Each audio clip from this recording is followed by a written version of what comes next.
Rangkaian peristiwanya terjadi pada pertengahan tahun 1990-an. Bis ini aku pacu dengan kecepatan sedang, menembus pekat gelapnya sisi kota. Aku melihat spion dalam, hanya tinggal beberapa penumpang saja yang tersisa. Sementara Yanto masih dalam posisi yang sama dari beberapa saat lalu, berdiri diam di samping pintu keluar bagian depan. Lampu di dalam bis kami biarkan dalam keadaan mati. Memang biasanya seperti ini, keadaan menjadi gelap, hanya kilatan cahaya dari luar yang membantu penerangan. Jalur lintas Sumatera ini menjadi jalur yang sudah kami arungi selama nyaris 5 tahun terakhir. Tapi walaupun begitu aku tetap saja merasakan sedikit was-was setiap kali melintasi banyak bagiannya. Memang, beberapa kota besar maupun kecil kami lewati dalam perjalanan, namun hutan lebat belantara menjadi porsi pemandangan lebih banyak, dengan kondisi jalan berkelok menanjak dan menurun membelah lembah perbukitan. Tombol klakson aku tekan sebanyak 3 kali, ketika beberapa belas meter di depan terlihat jembatan yang berdiri kokoh di atas sungai yang besar. Kenapa harus begitu?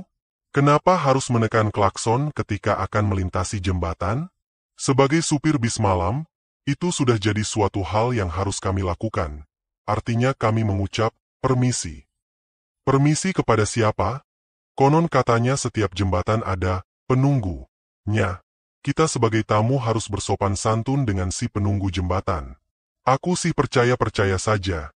Intinya aku gak mau kalau nantinya akan terjadi apa-apa kalau sampai gak membunyikan klakson. Tapi, akhirnya lama-kelamaan menekan tombol klakson menjadi suatu kebiasaan. Karena beberapa kali aku dan Yanto melihat dan mengalami kejadian ketika sedang melintasi salah satu jembatan besar di perjalanan. Suatu malam di pertengahan tahun 1996. Ngantuk kamu, Yan? Tanyaku kepada Yanto yang berdiri di samping pintu depan. Gak bang, tadi kan sudah minum kopi. Abang ngantuk gak? Mau gantian bang? Jawabnya diakhiri dengan pertanyaan. Aman Yan, bisa lihat Monas ini mata. Jawabku sambil terbahak. Beberapa menit lagi jam 12 tengah malam, beberapa jam yang lalu kami baru saja meninggalkan kota Jambi, menuju kota Medan seperti biasanya. Seperti biasanya juga, di Jambi tadi kami beristirahat cukup lama. Aku memarkirkan bis di restoran yang sudah jadi langganan, memberikan kesempatan bagi penumpang untuk sekadar meluruskan badan, beristirahat dan makan malam tentunya. Ini juga jadi kesempatan buat aku dan Yanto untuk beristirahat, melepas penat yang ada hasil dari perjalanan panjang sebelumnya. Singkatnya, sekitar jam 9 kami melanjutkan perjalanan. Kali ini penumpang tergolong sedikit, kursi hanya terisi kira-kira setengah dari seluruh kursi yang ada. Tapi walaupun begitu, kami harus tetap berangkat mengantar penumpang sampai ke kota Medan. Sesekali aku melirik kaca spion dalam, melihat keadaan penumpang. Kelihatan kalau ada yang tertidur, ada yang masih kelihatan terjaga, ada yang duduk sendirian, ada pula yang duduk berdua. Tentu saja ada banyak bangku kosong. Yang aku tahu pasti, barisan kursi paling belakang benar-benar dalam keadaan kosong, gak ada orang sama sekali. Itu pengamatanku ketika kami lepas dari Jambi. Keseruan dimulai ketika bis memasuki kawasan hutan belantara, hutan yang sangat gelap karena gak ada lampu sama sekali. Kanan kiri hanya ada pepohonan besar yang berdiri membentang sepanjang sisi jalan. Memang, ada beberapa bangunan kecil kami lewati, ada yang berlampu ada enggak. Ada yang kelihatan berpenghuni, ada yang gelap gulita, kosong. Jarak satu bangunan dengan bangunan lainnya sangat jauh, bisa sekitar 500 meter atau bahkan lebih. Sinar lampu dari kendaraan yang sesekali muncul dari arah berlawanan, berkelebat menerangi jalan dan bis yang ku kendarai ini. Cahaya lampu yang sangat menyilaukan, karena nyaris semua kendaraan menggunakan lampu jauh untuk membantu penglihatan. Biasanya, kalau sedang melintasi wilayah hutan seperti ini, kami yang sebelumnya merasa lelah dan mengantuk akan segar seketika, ketegangan akan suasana sepi dan sedikit mencekam mendorong adrenalin ke titik atas. Membuat mata dan pikiran jadi terjaga penuh. Belum lagi jalan yang berbelok ke kanan dan ke kiri, menanjak dan menurun membelah hutan dan perbukitan, membuatku terpaksa harus berkonsentrasi penuh memegang kendali kendaraan. Walaupun injakan pedal gas gak terlalu dalam, yang menjadikan laju mobil juga tidak terlalu cepat. Tetap saja aku harus fokus menatap gelaran jalan beraspal yang sesekali berlubang. Hati-hati bang, di bawah udah jembatan asem. Suara Yanto memecah kesunyian, sedikit mengagetkanku yang sedang berkonsentrasi penuh. Iya Yan, jawabku pendek. Benar kata Yanto, kami sudah nyaris sampai di jembatan asem. Satu jembatan besar berkonstruksi besi dan beton, salah satu jembatan tua yang melintas di atas sungai besar. Kami menyebutnya jembatan asem karena ada satu pohon asem besar dan rindang yang berdiri kokoh di ujungnya. Pohon ini jadi seperti batas wilayah jembatan pada salah satu sisinya. Jalan menuju jembatan asem ini juga cukup menyeramkan. Sekitar 500 meter sebelumnya kami akan tiba di tempat seperti dataran tinggi. Dari tempat tinggi ini akan terlihat jalan menurun tajam, menuju jembatan asem. Sebelum sampai jembatan, jalanan menukik menurun tajam sepanjang kira-kira 500 meter, berbelok 2-3 kali ke kanan dan ke kiri, baru kemudian sampai di jembatan asem. Jadi, jembatan ini letaknya di bagian bawah satu lembah yang dalam, jalanan akan menanjak tajam lagi setelah melewatinya. Banyak cerita seram yang beredar di sini. Ada pula cerita sedih tentang banyak kecelakaan yang pernah terjadi. Banyak kendaraan yang gagal melewati jembatan dengan selamat, ada yang masuk ke dalam sungai, ada yang menabrak tebing, beberapa di antara kecelakaan itu katanya disebabkan rem kendaraan yang gak bekerja dengan semestinya. Banyak juga kecelakaan yang gak memiliki sebab jelas. Begitulah. Dalam keremangan cahaya, aku berkonsentrasi penuh untuk menuruni jalan menurun menukik tajam. Di kanan kiri banyak pohon besar dan rindang, berdiri kokoh menakutkan. Seperti hendak berbicara dalam diam, sungguh seram. Tanpa menyentuh pedal gas, aku mengendalikan kecepatan bis hanya dengan menahan pedal rem, membiarkan roda-rodanya berputar mengikuti gravitasi yang terus menarik ke bawah. Aku memutar roda kemudi ke kanan dan ke kiri, mengikuti kelokan jalan, menuntun kami untuk terus turun. Akhirnya, jembatan asem sudah kelihatan, hanya tinggal beberapa belas meter di hadapan, kami dapat melihat fisiknya tersiram cahaya lampu dari bis besar yang kami tumpangi, kendaraan satu-satunya yang melintas lembah yang menakutkan ini. Hati-hati bang, ucap Yanto pelan, wajahnya kelihatan tegang memperhatikan jalan, berdiri menatap kaca depan.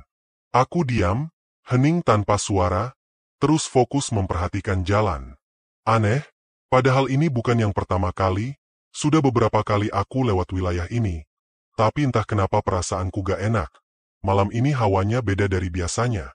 Ada apa? Entahlah. Jalan menjadi datar kembali ketika bis semakin mendekati jembatan, pedal rem kuangkat, kaki berpindah menekan pedal gas untuk menambah kecepatan.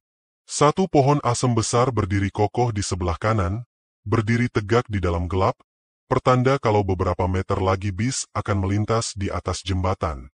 Jembatan tua berbahan besi yang kelihatan masih kokoh. Ketika jalan mulai datar inilah, ada kejadian aneh, kejadian yang hanya sekelebat, hanya beberapa detik. Persis beberapa meter sebelum bis menginjak jembatan, aku melihat ada dua orang yang sedang berdiri di pinggir sebelah kiri jalan. Berdiri dalam gelap karena memang gak ada lampu jalan atau penerangan lain, cahaya hanya bersumber dari lampu bis ini. Aku yakin itu orang, laki-laki dan perempuan yang berdiri berdampingan, berdiri diam menghadap ke seberang. Kamu lihat Yan? Tanyaku kepada Yanto, untuk memastikan. Lihat bang, dua orang kan? Ngapain mereka tengah malam di tempat itu ya? Jawab Yanto dengan logat medan kentalnya. Lega aku mendengarnya, berarti bukan hanya aku yang melihat mereka. Tapi, beberapa detik setelah percakapan singkat itu, ada sesuatu yang terjadi. Entah apa penyebabnya, mesin bis tiba-tiba mati. Sontak aku langsung menginjak rem, mengendalikan bis untuk menepi. Syukurlah, aku dapat menepikan kendaraan dengan mulus, karena memang gak terlalu cepat juga lajunya. Ada apa bang? Tanya Yanto penasaran. Gak tahu ini, gak ada hujan gak ada angin kok tiba-tiba mesin mati. Jawabku ketika bis sudah benar-benar berhenti. Di tengah jembatan besar ini, tengah malam, sepi, Kami berhenti. Ada yang aneh ketika aku melihat ke belakang, ketika hendak melihat keadaan penumpang. Ternyata seluruh penumpang masih dalam keadaan tidur. Sama sekali gak ada yang terbangun karena kejadian ini. Semuanya tidur. Baguslah, pikirku dalam hati. Jadi kami bisa mencari tahu penyebab mesin mati dan coba memperbaikinya dengan tenang tanpa gangguan. Aku cek mesin ya bang. Dengan sigap Yanto langsung membuka pintu dan turun dari bis. Sementara aku masih penasaran, lantas mencoba memutar kunci sekali lagi, tapi tetap saja belum membuahkan hasil. Mesin gak juga mau menyala. Melirik kaca spion luar sebelah kiri dan kanan, berniat untuk melihat keadaan Yanto di luar, apa yang sedang dia lakukan.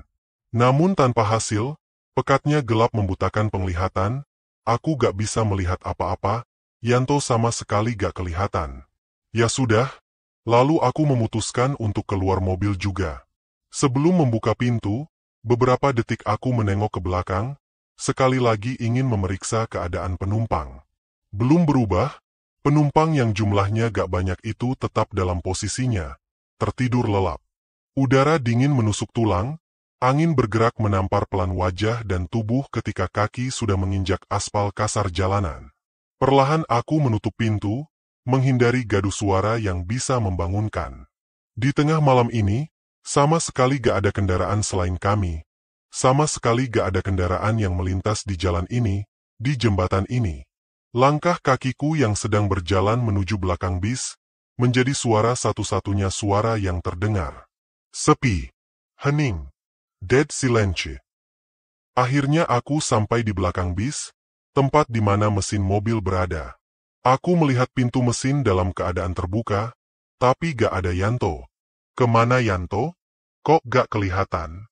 Saat itulah aku lantas melihat sekeliling, mencari keberadaannya.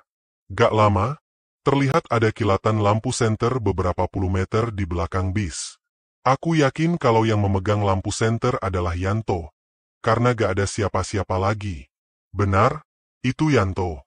Walaupun dalam posisi membelakangi, aku bisa mengenali dari postur dan cara berjalannya. Ya Aan, mau kemana kamu? Setengah berteriak aku memanggilnya.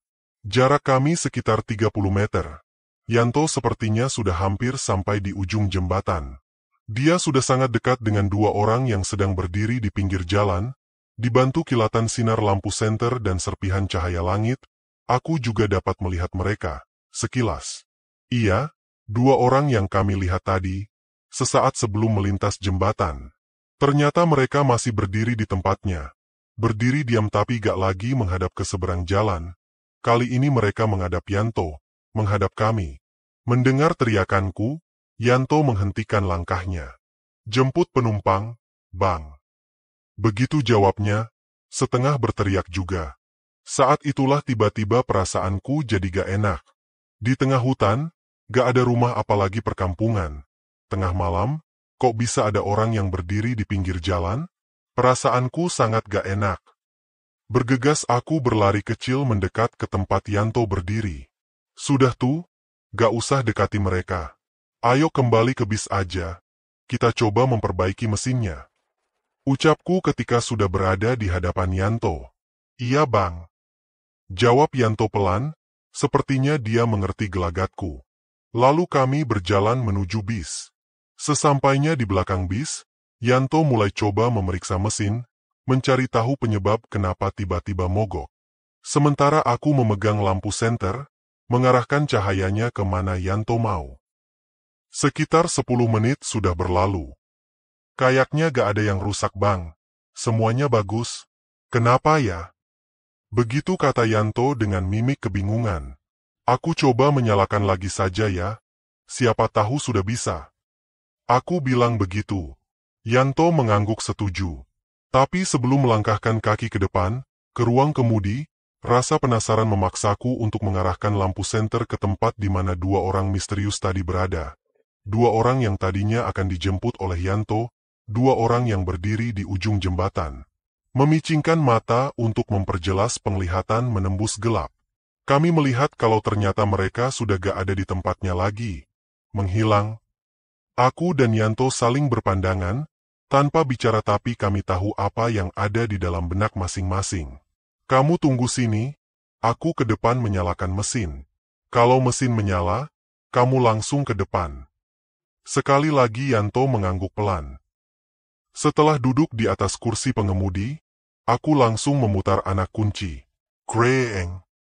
Mesin hidup tanpa kendala, menyala normal seperti sedia kala. Senang dan lega hati ini. Gak lama kemudian, Yanto masuk ke dalam bis. Segeralah aku menginjak pedal gas menjalankan kendaraan, melintasi jembatan, melewati dan meninggalkannya tanpa halangan. Setelah jembatan, jalanan kembali menanjak agak tinggi, menikung cukup tajam ke kanan dan ke kiri, gelap masih menyelimuti. Aku dan Yanto masih diam tanpa kata, memiliki kecemasan yang sama, selama masih berada di tempat yang sunyi dan menyeramkan ini. Aneh, aku melihat seluruh penumpang masih dalam keadaan tertidur lelap. Kok bisa? Entahlah. Sekitar 10 menit menjauh dari jembatan, barulah terlihat 1-2 mobil yang datang melintas dari arah berlawanan. Setelah sebelumnya sama sekali gak ada kendaraan selain kami. Sinar lampu dari kendaraan yang datang dari arah berlawanan ini, memberikan efek cahaya yang sekelebat menerangi isi dalam bis kami. Di saat inilah, beberapa kali aku perhatikan Yanto menoleh ke arah bagian belakang bis, ke arah kursi paling belakang. Setelah menoleh dan kembali melihat ke depan, wajahnya langsung kelihatan cemas, gusar, ketakutan. Ada apa, tuh? Tanyaku penasaran. Ada penumpang baru di belakang, Bang? Setengah berbisik Yanto mengucap kalimat itu. Penumpang baru? Kapan naiknya? Lantas aku coba melihat ke belakang, melihat melalui spion dalam. Gelap, aku sama sekali gak bisa melihat apa-apa. Coba nyalakan lampu belakang, tuh. Rasa penasaran yang membuatku memunculkan ide itu. Yakin, Bang? Tanya Yanto masih dengan suara setengah berbisik. Iya, jawabku. Tangan kanan Yanto menuju tombol lampu kabin bagian belakang, coba memberikan penerangan agar aku dapat melihat situasi. Akhirnya lampu menyala, walaupun redup. Sambil terus fokus mengendalikan bis dan tetap melihat ke depan. Beberapa detik aku melirik ke spion dalam, coba melihat ke kursi belakang. Lalu aku menahan nafas, kaget. Ternyata memang ada 2 orang penumpang baru, laki-laki dan perempuan, duduk berdampingan di deretan kursi paling belakang. Deretan kursi yang aku yakin sepanjang perjalanan sebelum jembatan, dalam keadaan kosong. Aku sangat yakin. 2 orang, penumpang baru, itu duduk tegak menghadap depan. Matanya terbuka, gak dalam keadaan tidur seperti penumpang lainnya. Dari penampilannya, mereka sangat mirip dengan 2 orang yang kami lihat berdiri di pinggir jalan sebelum jembatan tadi, amat sangat mirip. Jantungku berdegup kencang, menyadari kalau mereka bukan penumpang biasa. Matikan lampunya, tuh. Ucapku palan. Kemudian Yanto menekan tombolnya, kemudian keadaan kembali seperti semula, gelap gulita. Di sisa perjalanan, kami gak berbicara satu sama lain, tertelan keheningan mencekam. Aku juga gak berani melirik kaca spion. 30 menit kemudian, di kanan kiri jalan sudah kelihatan beberapa rumah penduduk. Sepertinya sebentar lagi kami akan memasuki kota kecil. Pak, kalau ada pom bensin berhenti dulu sebentar ya. Saya harus ke toilet. Suara dari seorang penumpang di belakang memecah kesunyian. Iya Pak, jawabku kemudian. Kebetulan juga, aku sudah hafal sekali kalau kira-kira beberapa kilometer di depan memang ada pom bensin. Rencananya kami akan sekalian mengisi bahan bakar di sana. Singkatnya, akhirnya kami sampai di pom bensin. Setelah bis sudah terparkir, beberapa penumpang langsung bangun dari tidurnya dan turun dari bis. Yanto menyalakan seluruh lampu dalam, kabin menjadi terang. Refleks, kami langsung melihat ke arah kursi belakang. Ternyata penumpang baru itu sudah gak ada di tempatnya lagi, menghilang. Selanjutnya cerita horor kedua di Jalan Lintas Sumatera. Andre dan Rizka, suami istri yang tahun 2014 melakukan perjalanan malam dari Jakarta ke Bandar Lampung. Dalam prosesnya, mereka mengalami kejadian aneh di luar nalar. Rizka dan Andre adalah pasangan suami istri. Pada tahun 2014 ketika peristiwa ini terjadi mereka masih berstatus pengantin baru. Beberapa bulan sebelumnya baru saja melangsungkan pernikahan. Pasangan yang cukup bahagia, menjalani kehidupan rumah tangga layaknya pasangan muda pada umumnya. Mereka tinggal dan bekerja di Jakarta, orang tua Andre tinggal di Lampung, sedangkan Rizka orang tuanya tinggal di Jogja. Di sekitaran tahun 2014 mereka melakukan perjalanan ke rumah orang tua Andre di kota Bandar Lampung. Ayah Andre mendapatkan serangan jantung dan dilarikan ke rumah sakit, membuat mereka harus berangkat hari itu juga. Pokoknya paling lambat jam 8 kita jalan ya, kamu jangan pulang malam-malam. Begitu kata Rizka di ujung sambungan telepon. Iya sayang, ini aku udah di jalan, jawab Andre menenangkan istrinya. Rizka punya alasan untuk bawel, ada ketakutan dalam dirinya ketika harus melakukan perjalanan tengah malam menuju rumah mertuanya. Jalan menuju kota Bandar Lampung yang termasuk dalam jalur lintas Sumatera, masih tergolong sepi dan menyeramkan. Kalau gak terpaksa, dia gak akan mau jalan malam. Lebih baik berangkat pagi harinya. Tapi ini darurat, malam itu juga mereka harus berangkat. Jam 6 kurang Rizka sudah berada di rumah, memaksa pulang cepat dari kantornya. Dengan gelisah dia menunggu Andre di ruang tamu, beberapa kali mendekat ke jendela ketika mendengar suara mesin kendaraan, walau ternyata akhirnya kecewa karena bukan suaminya. Sampai akhirnya, sekitar 7 lewat, Andre tiba di rumah, alangkah lega hati Rizka. Aku mandi dulu, habis Isya kita jalan ya sayang. Begitu kata Andre dengan senyumnya, menenangkan Rizka ketika dia sudah masuk ke rumah. Singkatnya, selepas waktu Isya mereka akhirnya benar-benar berangkat, menuju Bandar Lampung di Pulau Sumatera. Mobil yang mereka tumpangi lantas menyusuri jalan tol panjang menuju Pelabuhan Merak di ujung barat Pulau Jawa. Dari Merak, mereka lanjut menyeberang Selat Sunda menggunakan kapal feri. Setelah kira-kira 2 jam terombang-ambing di tengah lautan, sekitar jam 12 kapal laut yang mereka tumpangi bersandar juga di Pelabuhan Bakauheni dengan selamat. Disinilah bagian perjalanan yang sungguh sangat Rizka risaukan, di samping banyak bis malam lintas Sumatera yang biasanya ngebut gak kira-kira. Suasana jalan antara Bakauheni Bandar Lampung masih tergolong sepi dan menyeramkan. Tenang, aku kan sudah ratusan kali melintas di jalan ini, insya Allah gak akan ada apa-apa. Kalau mau, kamu tidur aja di sana di belakang. Andre berusaha menenangkan istrinya yang mulai kelihatan sangat khawatir. Pokoknya mas hati-hati, gak boleh ngantuk, pelan-pelan saja mas. Begitu kata Rizka. Karena banyaknya pekerjaan yang dilakukan di kantor, sebenarnya saat itu mereka sudah merasa lelah dan mengantuk. Apalagi Rizka, karena paling lambat biasanya jam 10 dia sudah terlelap di alam mimpi. Begitu juga dengan Andre. Sebenarnya sudah lelah dan mengantuk, tapi dia harus terus mengemudi kira-kira 2-3 jam lagi untuk sampai tujuan. Aku mau mampir ke Indomaret dulu sebentar ya, mau beli kopi dan rokok. Begitu ucap Andre kepada istrinya ketika kendaraan yang mereka tumpangi baru saja melewati pintu gerbang pelabuhan Bakauheni. Pintu gerbang pelabuhan inilah yang bisa dikatakan sebagai tanda kalau mereka sudah masuk ke salah satu bagian dari jalan di lintas Sumatera. Jalur yang punya banyak kisah dan cerita seramnya. Gak jauh dari gerbang pelabuhan, di jalanan yang konturnya menanjak, Andre memarkirkan mobil di depan Indomaret di sebelah kiri jalan. Sementara Rizka, duduk bersandar di kursi depan, sudah dalam posisi tidur karena kantuk yang mulai gak tertahankan. Sebentar ya sayang, kamu tunggu sini aja, kunci aku tinggal. Begitu kata Andre. Iya mas, jawab Rizka pendek. Gak lama, setelah selesai, Andre kembali dan masuk ke dalam mobil. Lalu mendapatkan kalau Rizka gak ada di tempat duduknya, yang ternyata sudah pindah ke kursi belakang. Aku tidur di belakang ya mas, kamu hati-hati, jangan ngebut, jangan ngantuk. Begitu kata Rizka. Iya, kamu tidurlah di belakang, 2 jam lagi kita sampai. Jadi begitu, di sisa perjalanan Rizka tidur di belakang, meninggalkan Andre mengemudi sendirian membelah gelap dan pekatnya malam. Jalanan sudah sangat sepi, Andre hanya melihat 1 atau 2 bis malam dan sesekali kendaraan pribadi yang datang dari arah berlawanan. Lampu penerangan jalan masih sangat jarang, nyaris gak ada malah, hanya ada di beberapa persimpangan besar saja, selebihnya gelap.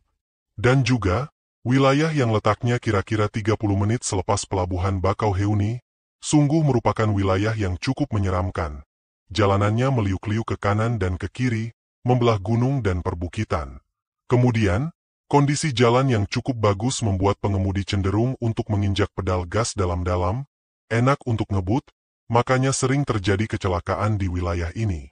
Memang, kalau siang hari kita akan disuguhi pemandangan yang indah, tapi akan beda kalau malam tiba, situasi dan pemandangannya cukup menyeramkan.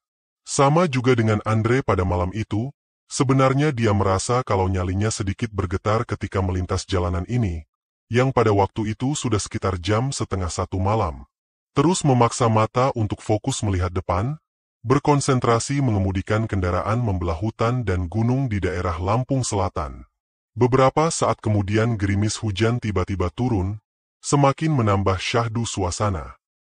Beberapa kali Andre mengusap wajah dengan tangan, itu salah satu cara dia untuk mengusir kantuk. Air hujan benar-benar membuat jarak pandang semakin pendek, hal inilah yang membuat Andre terpaksa mengemudikan kendaraan jadi gak terlalu cepat. Sampai akhirnya, ketika sudah hampir jam 1 tengah malam, mereka sampai di batas kota Kalianda. Menurut Andre, kalau sudah sampai kota ini berarti berakhir jalan yang keadaannya cukup menyeramkan tadi. Selebihnya kondisi jalan jarang ada yang meliuk-liuk dan tikungan tajam. Namun memang tetap saja sepi, karena sudah tengah malam. Mas, aku pingin pipis. Kalau ada pom bensin berhenti dulu ya. Sudah gak tahan ini. Suara Rizka mengagetkan Andre, membuyarkan lamunannya. Iya sayang, nanti aku mampir kalau ada pom bensin ya. Cukup lega Andre mendengar permintaan dari istrinya, karena sebenarnya dia juga ingin beristirahat sejenak. Gak lama kemudian, beberapa belas menit dari Kalianda, di kejauhan Andre melihat lampu menyala dengan gambar khas lambang Pertamina, pertanda kalau itu adalah pom bensin. Kemudian Andre bersiap-siap untuk menepi dan memasukinya. Benar dugaannya, itu adalah pom bensin yang cukup luas dan bersih. Pom ini juga sudah sangat sepi, hanya beberapa kendaraan kecil saja yang terlihat mengisi bahan bakar. Di dalam, Andre mengarahkan kendaraan ke tempat paling pojok, dekat dengan pintu keluar, tempat di mana toilet berada. Tempat di mana toilet berada ini keadaannya sangat gelap, ditambah hujan yang terus saja turun, membuatnya semakin gelap gulita. Sayang, bangun, udah di pom bensin nih, ucap Andre membangunkan sang istri. Di sebelah mana toiletnya mas? Sambil mengucek-ngucek mata, Rizka melihat sekeliling. Tuh pintunya, dekatkan. Jawab Andre sambil menunjuk ke toilet yang letaknya ada di belakang kendaraan mereka. Perlu aku antar gak? Tanya Andre. Gak perlu mas, kamu tunggu di mobil aja. Begitu jawab Rizka, kemudian dia keluar dari mobil dan berlari menembus hujan menuju toilet.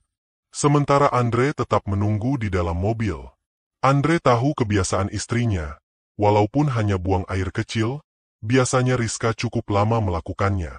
Karena itulah, ketika sudah 5 menit Rizka belum kembali juga, rasa kantuk tiba-tiba datang menyerang Andre, hingga akhirnya gak tahan lagi, lalu dia ketiduran. Brak! Suara bantingan pintu belakang mobilnya yang tertutup mengagetkan Andre. Dia langsung bangun dari tidurnya. Sudah selesai sayang, maaf aku ketiduran. Begitu ucap Andre. Iya, jawab Rizka pendek. Sebelum menjalankan mobilnya, sekilas Andre melirik ke kursi belakang, dia melihat istrinya sudah dalam posisi seperti semula, merebahkan badan dalam posisi tidur. Hujan masih terus saja turun ketika Andre mulai menjalankan mobil melanjutkan perjalanan, meninggalkan pom bensin. Sudah jam 1 malam, 1 jam lagi sampai nih. Begitu ucap Andre dalam hati. Keadaan sangat sepi, sengaja Andre gak memutar musik sama sekali. Dia gak mau tidur istrinya jadi terganggu. Senyapnya sangat dalam, hanya suara rintik hujan dan deru mesin mobil yang terdengar. Di saat inilah Andre mulai merasakan ada sedikit keanehan. Ada yang aneh, indera penciuman Andre menangkap wangi yang sungguh beda. Ada wangi aneh yang tercium, dan dia sangat yakin kalau itu bukan parfum yang biasa dipakai oleh Rizka. Sebenarnya Andre sangat penasaran, ingin sekali menanyakan hal ini kepada Rizka, tapi dia mengurungkan niat, gak mau mengganggu istrinya yang masih kelihatan tertidur sangat lelap di kursi belakang. Beberapa kali juga dia melirik kaca spion untuk mengetahui situasi di belakang, masih belum kelihatan kalau Rizka sudah bangun dari tidurnya. Ah, mungkin ini wangi sabun baru yang dipakai Rizka di toilet tadi untuk bebersih.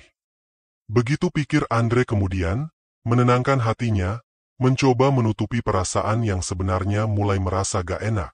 Wangi ini semakin menyengat, semakin mengganggu, semakin membuat penasaran. Perasaan Andre semakin gak enak. Ini benar ada yang aneh, dia yakin itu. Hal inilah yang akhirnya membuatnya berniat untuk membangunkan Rizka aja. Gak peduli walau Rizka akan ngambek nantinya. Andre mulai cemas, wangi aneh ini sudah sangat mengganggu. Semakin bulat tekadnya untuk membangunkan Rizka. Tapi, sebelum Andre membangunkan sang istri, tiba-tiba ada sesuatu yang mengalihkan perhatiannya. Tiba-tiba ponsel Andre berbunyi. Di layarnya muncul nomor gak dikenal. Siapa nelpon malam-malam? Mana nomornya gak dikenal pula. Sungut Andre dalam hati sambil memperhatikan ponsel yang ada di genggaman. Tapi, karena penasaran dan takut kalau ada telepon darurat dari keluarga, akhirnya Andre menjawab panggilan itu. Halo, Assalamualaikum. Ucap Andre. Waalaikumsalam. Mas di mana? Kok pergi ninggalin aku sih? Tega banget. Mas di mana Maas?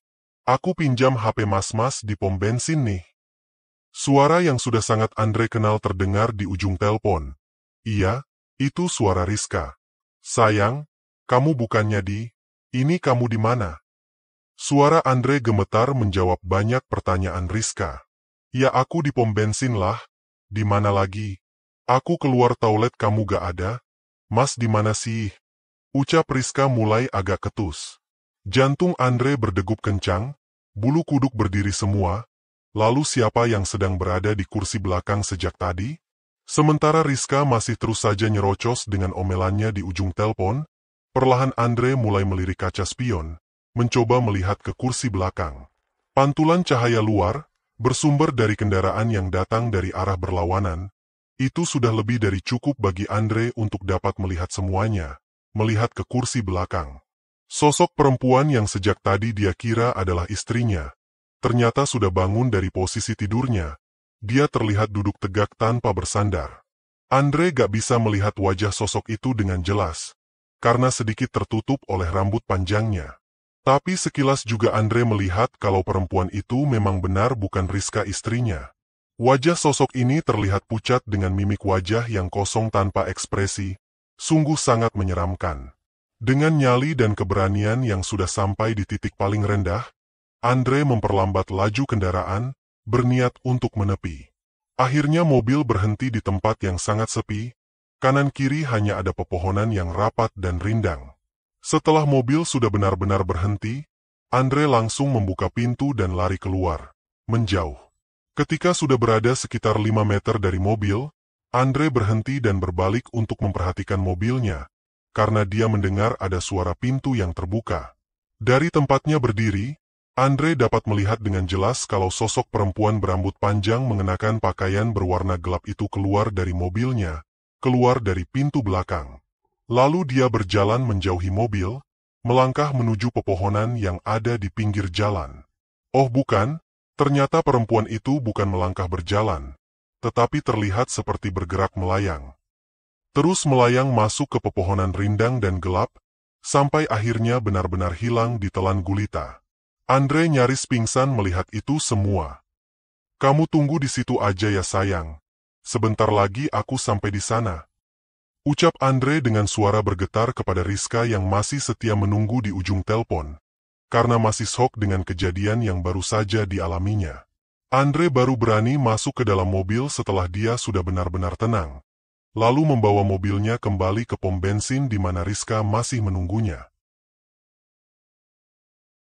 Dan sebagai penutup, satu lagi cerita horor dari Jalan Lintas Sumatera. Banyak dari kita pernah mengalami pengalaman seram dalam perjalanan menuju suatu tempat, entah sendirian atau bersama handai tolan. Seperti kali ini, ada teman yang ingin menceritakan pengalaman ketika dalam perjalanan lintas timur Sumatera. Pertengahan 2017, Bertha, seorang mahasiswi angkatan 2015 yang berkuliah di Universitas Sriwijaya Palembang, bersama dua temannya berencana untuk melakukan perjalanan darat menuju Jambi. Ada keperluan apa mereka ke Jambi? Ayah dari salah satu teman dekatnya, Dewi, meninggal dunia. Mereka berniat untuk melayat ke rumah duka, di kota Jambi itulah tempatnya. Kamu nanti jemput aku ya, pokoknya jam 5 nanti kita harus sudah jalan. Biar gak terlalu tengah malam sampainya. Ucap Bertha kepada Randy, teman sekelas yang kebetulan memiliki mobil. Iya. Jawab Randy pendek dengan mata yang masih terus memperhatikan layar ponselnya. Ayu juga nanti sudah menunggu di kos aku, jadi kamu gak perlu repot jemput dia. Kamu dengar gak sih Ren? Iya aku dengar. Padahal, teman-teman sekelas yang lain sudah berangkat duluan dari jam 3. Mereka bertiga baru bisa jalan jam 5 karena Bertha dan Ayu masih ada kuliah tambahan yang baru selesai pada jam 3 sore. Karena itulah akhirnya mereka memutuskan untuk berangkat belakangan, berangkat menggunakan kendaraan milik Randy. Perjalanan dari Palembang menuju Jambi kira-kira 8 jam, belum ada jalan tol yang menghubungkan, jadi memang harus melalui jalan lintas timur Sumatera. Menurut perhitungan, mereka akan sampai Jambi kira-kira jam 1 lewat tengah malam. Jalan lintas timur ini membentang panjang, kondisi jalan sudah cukup bagus dan lebar. Tetapi masih banyak titik daerah yang sepi dan jarang keramaian, banyak wilayah masih hutan lebat dan pepohonan karet maupun sawit. Jalur yang cukup menantang. Gak seram apa perjalanan kita nanti Ayu masih menggendong tasnya ketika menanyakan perihal keberangkatan mereka kepada Bertha. Gak lah, Randy sudah beberapa kali melewati jalur yang sama. Lagi pula kita harus berangkat sekarang, supaya besok pagi bisa ikut proses pemakaman. Dewi bilang sebelum almarhum dikuburkan, mereka harus menunggu kakaknya yang kerja di Makassar untuk pulang. Setelah pemakaman selesai kita bisa langsung pulang. Semoga bisa terkejar kuliah jam 3 sore besok ya. Panjang lebar Bertha menjelaskan, sambil menunggu Randy datang ke tempat kosnya, di daerah Indralaya. Pokoknya nanti dalam perjalanan aku akan tidur. Jangan diganggu. Lebih baik tidur daripada ketakutan melihat situasi perjalanan. Begitu kata Ayu. Gak lama, Randy menepati janjinya, datang menjemput tepat jam 5 sore.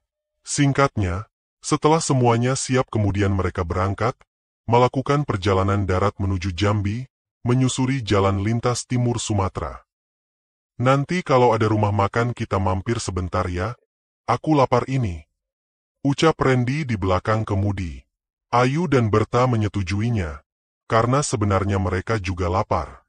Nyaris jam 8 malam, dan benar adanya, sepanjang perjalanan jarang menemui kota dengan keramaian, hanya 1-2 kota kecil yang tergolong sepi. Selebihnya adalah gelap hutan rindang menjadi pemandangan di kanan kiri jalan. Ayu adalah seorang yang sangat penakut, dia duduk di belakang, pandangannya selalu menatap ke depan. Sebisa mungkin gak melihat ke kanan atau ke kiri yang memang sungguh sangat gelap. Mau gantian yuk? Kamu mau duduk depan? Tanya Bertha menawarkan. Gak usahlah aku mau tidur juga ini nanti setelah makan nanti. Jawab Ayu menolak. Lepas dari jam 8, Randy akhirnya menepikan kendaraan lalu masuk ke tempat parkir salah satu rumah makan besar.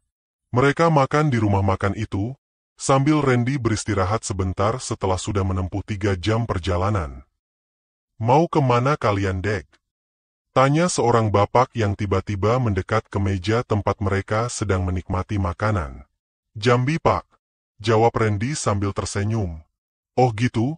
Saran saya kalian besok saja meneruskan perjalanan, karena nanti kira-kira 3 jam lagi dari sini, kalian akan menemui daerah yang jalanannya rusak parah.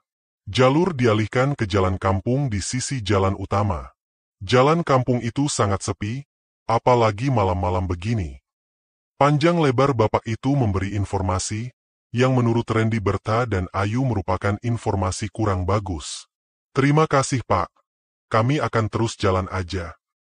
Ucap Randy lagi.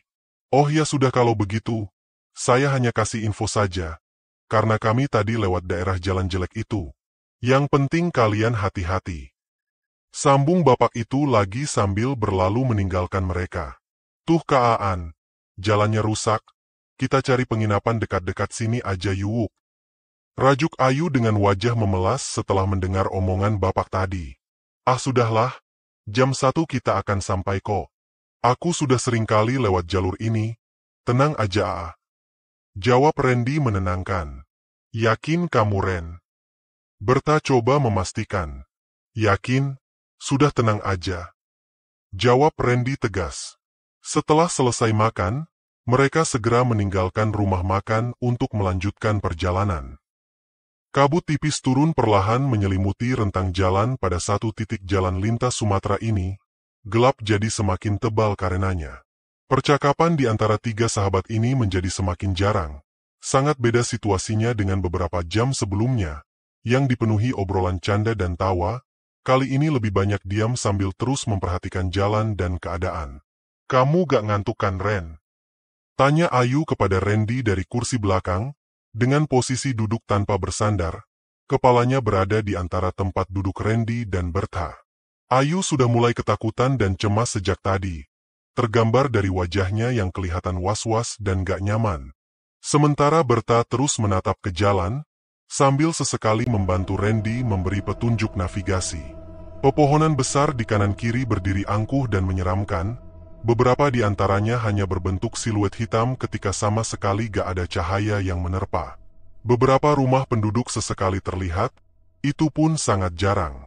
Kalaupun ada, gak kelihatan ada tanda-tanda kehidupan, mungkin karena penghuninya sudah tidur atau memang rumahnya dalam keadaan kosong, entahlah.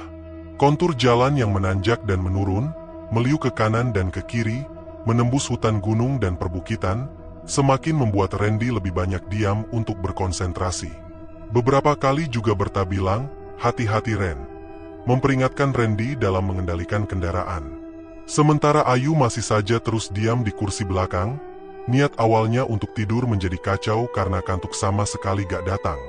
Gak mau isi bendin dulu Ren? Itu kan udah satu strip lagi. Tanya Ayu setelah memperhatikan indikator bahan bakar yang sudah menunjukkan kalau sudah mendekati titik kosong. Kira-kira 30 menit lagi dari sini ada pom bensin. Aku sudah beberapa kali mengisi di situ. Jawab Randy yakin. Ayu dan Bertha hanya bisa pasrah mengikuti omongan Randy. Padahal mereka cukup cemas melihat sisa bensin pada indikatornya tinggal menyisakan 1 bar saja. Sudah nyaris jam 12 malam. Beberapa kali Randy melirik kaca spion mengetahui kalau ternyata Ayu sudah lelap dalam tidurnya. Sedangkan Bertha masih coba bertahan menahan kantuk, dengan terus mengajak Randy bicara, padahal Randy tahu kalau Bertha sudah sangat ingin tidur. Sudahlah Ber, kamu tidurlah sana. Sebentar lagi juga kita ketemu pom bensin. Ucap Randy. Yakin kamu Ren? Udah hampir 2 jam sejak kamu bilang tadi, kita belum juga melihat ada pom bensin. Kecemasan sudah terdengar di ucapan Bertha. Yakin? Tadi aku salah perhitungan. Hehe. Sudahlah tenang aja. Randy terdengar yakin. Di luar, suasana jalan semakin gelap dan sepi. Kendaraan yang mereka tumpangi seperti masuk ke dalam hutan gak berpenghuni. Sama sekali gak ada kendaraan datang dari belakang ataupun yang melintas datang dari arah berlawanan. Sepi. Tapi walaupun begitu, Randy tetap gak berani menekan gas dalam-dalam. Dia hanya mempertahankan kecepatan dengan konstan, gak cepat tapi gak lambat juga. Sampai akhirnya, seperti Ayu, Bertha juga terlelap. Kini tinggal Randy yang terjaga sendirian, mengendalikan kendaraan ke tempat tujuan. Randy sebenarnya sudah sedikit cemas sejak tadi. Pom bensin yang dia pikir sudah dekat ternyata gak juga kelihatan. Bahan bakar semakin tiris, entah berapa lama lagi kendaraan ini akan sanggup berjalan. Cemas mulai melanda pikirannya. Sudah lewat dari jam 12:30 malam. Perlahan Randy mengangkat kakinya dari pedal gas, dengan maksud mengurangi kecepatan. Dia melihat sesuatu di kejauhan, kira-kira 200 meter di depan. Setelah jarak semakin dekat akhirnya Randy tahu apakah gerangan yang ada di hadapan.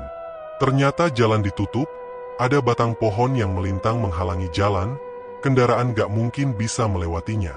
Randy terus mendekat, coba memastikan lagi apa yang dia sedang lihat. Benar, jalan ditutup, gak bisa lewat. Randy menghentikan kendaraan, memperhatikan sekitar. Aduh, ternyata benar apa kata bapak tadi, jalan ditutup. Lalu gimana ini?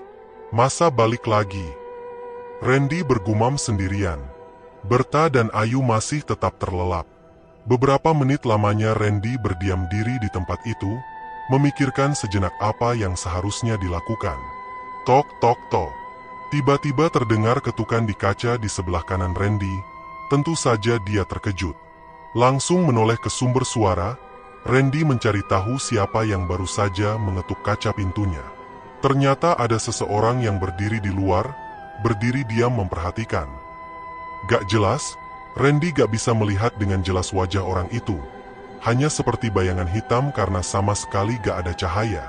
Masih terkaget-kaget, Randy memberanikan diri membuka jendela mobilnya.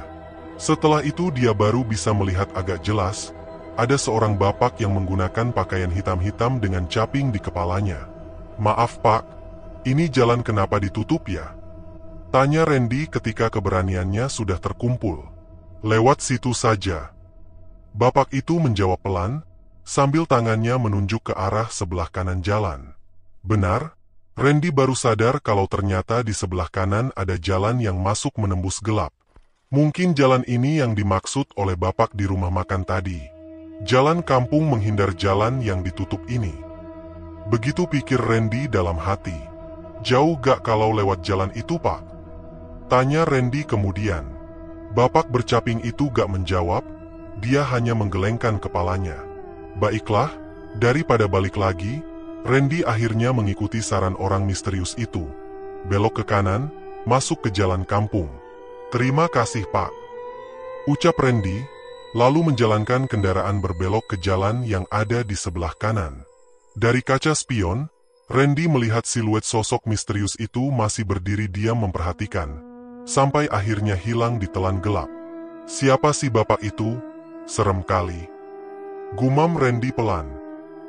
Randy terus menjalankan kendaraan dengan pelan, menembus jalan yang sama sekali belum pernah dia lalui, jalanan gelap yang pada kanan kirinya hanya hutan dan pekat seram. Rasa cemas semakin membuncah, memperhatikan jalan yang gak ada tanda-tanda kehidupan apalagi keramaian. Sejak masuk ke jalan ini tadi, Randy juga sama sekali gak melihat ada kendaraan lain, baik motor ataupun mobil, sepi sama sekali. Semakin bertambah cemas ketika melihat lampu indikator bahan bakar sudah menyala berwarna merah, menandakan kalau bensin sudah benar-benar tiris. Bagaimana dengan Berta dan Ayu? Mereka masih terlelap, meninggalkan Randy sendirian dalam kecemasan. Rasa cemas semakin menjadi-jadi ketika Randy melihat layar ponselnya. Ternyata gak ada sinyal sama sekali, blank spot. Situasi mendekati sempurna ketika kondisi jalan semakin menakutkan. Kanan kiri terlihat semak belukar. Di belakang semak-semak masih berdiri barisan pohon besar yang sama sekali gak bergerak. Penerangan hanya bersumber dari lampu kendaraan mereka saja, kendaraan satu-satunya di daerah entah daerah mana. Sudah setengah jam lamanya Randy mengemudi di tempat yang seram ini. Kondisinya gak berubah, tetap sepi dan gelap mencekam, benar-benar gak ada kehidupan. Semakin pelan Randy menjalankan kendaraan, untuk menghindari kehabisan bahan bakar, sambil terus berdoa supaya segera bertemu lagi dengan jalan utama. Randy gak lagi memperhatikan Berta dan Ayu, dia terus fokus memperhatikan jalan. Lagi pula dua sahabatnya itu sama sekali gak bersuara, berarti masih terlelap. Detik berjalan lambat untuk kemudian berganti menit, waktu masih berputar dengan semestinya namun bergerak sangat perlahan di dalam ketakutan yang mulai memuncak. Napas Randy tertahan, detak jantung berhenti sejenak, ketika tiba-tiba lampu mobilnya meredup. Tanda-tanda. Beberapa saat kemudian mesin mobil mulai batuk, antara hidup dan mati. Yang sangat ditakutkan terjadi, mesin mobil mati total, kehabisan bahan bakar. Akhirnya, Tiga sahabat ini terdampar di tengah daerah seram yang entah apa namanya, entah di mana letak pastinya. Di dalam gelap, Randy membaca terus bait doa di dalam hati, memohon kepadanya untuk diberikan keselamatan. Gak ada yang bisa dilakukan, keluar dari kendaraan bukan pilihan, karena sama sekali gak tahu arah tujuan. Berdiam diri di dalam kendaraan menjadi opsi satu-satunya. Kemudian Randy membuka sedikit jendela di sebelahnya, membiarkan angin dingin masuk karena di dalam sudah mulai pengap. Suara hutan jadi terdengar karenanya, binatang malam bersahutan mengiringi situasi yang terus konstan di taraf kengerian. Baru saja Randy menyalakan layar ponselnya, masih saja gak ada sinyal. Tapi dari situ Randy jadi tahu kalau jam sudah menunjukkan hampir pukul 1 tengah malam. Di tengah-tengah kegelisahan, tiba-tiba Randy menyadari sesuatu. Randy sadar kalau ada perubahan di sekitar. Suasana menjadi sangat sepi, gak ada lagi suara binatang malam atau angin berhembus, semua hilang menjadi senyap. Begitu senyapnya sampai sayup-sayup Randy dapat mendengar detak jantungnya sendiri. Hening. Mencekam. Mata Randy sudah terbiasa melihat dalam gelap, sapuan cahaya langit juga membantu sedikit penglihatan, namun tetap saja pekatnya meraja. Sampai akhirnya ada sesuatu. Ada pergerakan di kejauhan, ada sesuatu yang masih jauh di depan kendaraan mereka. Randy melihatnya. Sesuatu itu bergerak perlahan mendekat. Memicingkan mata, Randy coba untuk menajamkan penglihatan, coba memastikan benda apakah itu. Masih belum terlalu jelas, tapi Randy sudah bisa melihat bentuk dan warnanya. Benda itu berwarna putih, bergerak meloncat-loncat perlahan mendekati kendaraan.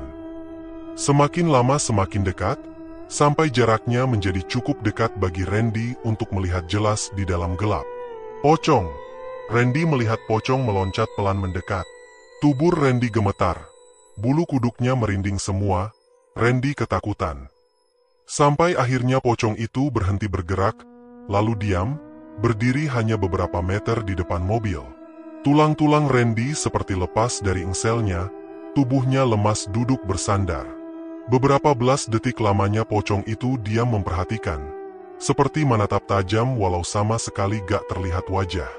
Sampai akhirnya, pocong itu bergerak lagi, meloncat pelan seperti melayang ke arah kiri, menuju pekatnya gelap pepohonan, sampai akhirnya hilang dari penglihatan sama sekali. Mobil sama sekali gak bisa nyala lagi, Ren.